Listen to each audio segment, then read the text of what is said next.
So I think it's time to learn to read music together. So we're going to be working on some music literacy skills. If anybody's intimidated by this, I just want you to keep in mind that it's a very similar process to learning to read English. So, you know, almost any kid can learn to read with good instruction, with a systematic approach, with plenty of review, with time for questions, as long as holes haven't been left in their understanding, right?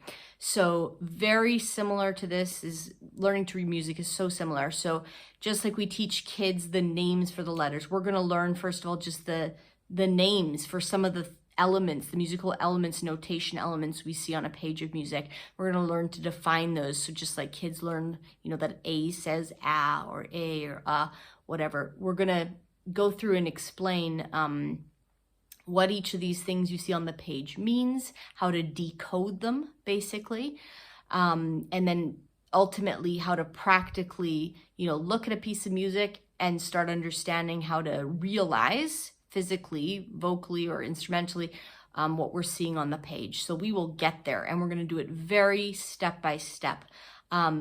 Maybe annoyingly so. I'm going to be going through and making sure, hopefully, that I'm very thorough and we don't miss any steps. One of the things I notice across the board pretty much with any adult I've ever worked with, especially those who've had some music education in school, they played the oboe, they played the flute, possibly for like 6 years or more sometimes even. Some of them even, you know, might have taken lessons, but often they were taught either incorrect rules or rules that were overlooked, and they miss things so that they sort of can read music, but they sort of get stuck anytime, you know, it's any kind of, not even a complex piece necessarily or complex song, but something that sort of breaks the rules of what the way they think music functions. So an example of this is a lot of people learned a quarter note is worth one beat.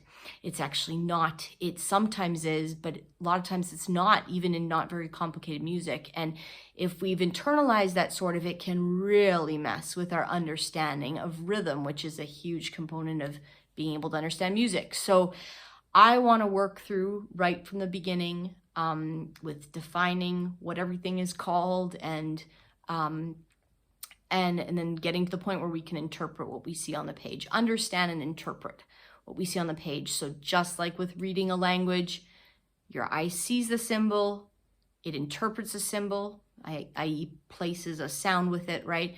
And then you realize it by putting the whole word together. So we're going to be working to recognize, interpret, and realize what we're seeing on the page. Part of the bite by bite thing is that we're going to go slowly. I'm going to try and incorporate review. I know for a lot of you, the only time you'll be interacting with this material will be when you're watching the video. So I'm going to kind of try and work through it the way I would if we were one-on-one in a lesson. I would be reviewing this material with you. I'd be quizzing you on it and making sure you're retaining what we've learned so far. So I know for a lot of you, parts of that will be boring. Parts of it will be like, come on, get on with it. I already know this. But I think what you'll also find is if you're patient with that and you just go through the process and some of it's super easy, great. You're gaining confidence, you're gaining ease. It's becoming more automatic, which is excellent. We want that. But you may also find that as we go bite by bite, you go, I got that. Whoa, what's that? And that could be the third bite we take. It could be the fourth bite we take when we talk about note values and what they actually mean versus what some of us think they mean. There will likely be huge chunks of this if you already have some music knowledge that you already know. And then once in a while, there's going to be this hole that we discover.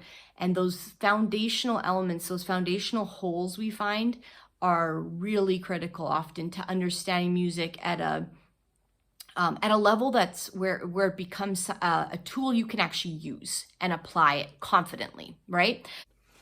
So the goal in all this is just to gain some skills reading music so we can show up at music rehearsal and more easily be able to work with the sheet music that's in front of us. I think it'll make rehearsing easier. I think it'll make learning new songs easier. I think it'll make learning to play together easier because there's so many times when it's just it's a hindrance to not be able to read music. So similar to how when kids don't learn to read, think about the cap it puts on their learning ability, right?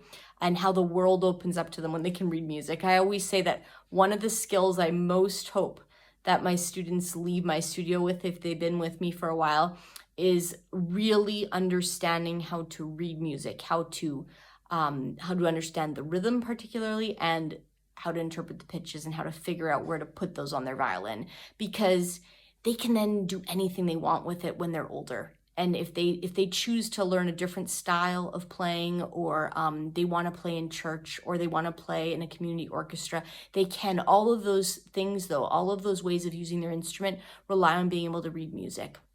And it's so similar with any instrument or with voice. It just opens up a whole new world. So because of our specific context and that we have vocalists and instrumentalists wanting to learn to read music, I can't use the usual materials I use with my violin students, and I love those materials. They work so well, and I've used them for over 2 decades. So I've spent a lot of time just looking at different curricula, because it's a tricky situation we have with all these different instruments and stuff, and I'm used to teaching one-on-one and sort of meeting people where they're at and tailoring programs to fit them.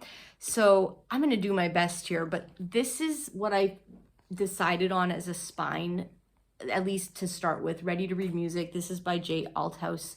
And we're going to use it as a starting point at least. And then when it's appropriate, I will be pulling in some of the sheet music we're using or we could be using, just to kind of start going through concrete examples and sort of practicing together and things like that. So, but for now, I'll primarily be using this as at least the skeleton of what I'm teaching.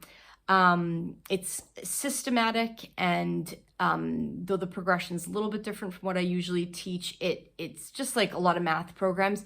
There might be a little bit different, scope and sequence to things, or with phonics or something like that. You got this too, but overall, it makes sense. It's a logical progression, and I don't see any incorrect teachings, which are shockingly prevalent in many theory programs in this effort to get kids just playing and reading in schools, no matter what incorrect things you teach them along the way to make that happen initially.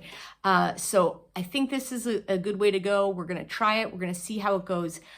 Feedback's appreciated. Questions are appreciated. And again, please be patient with the slow method. I'm a huge fan of eating an elephant bite by bite. I've seen it work over and over and over. I use that approach in my own life. I use it with my kids.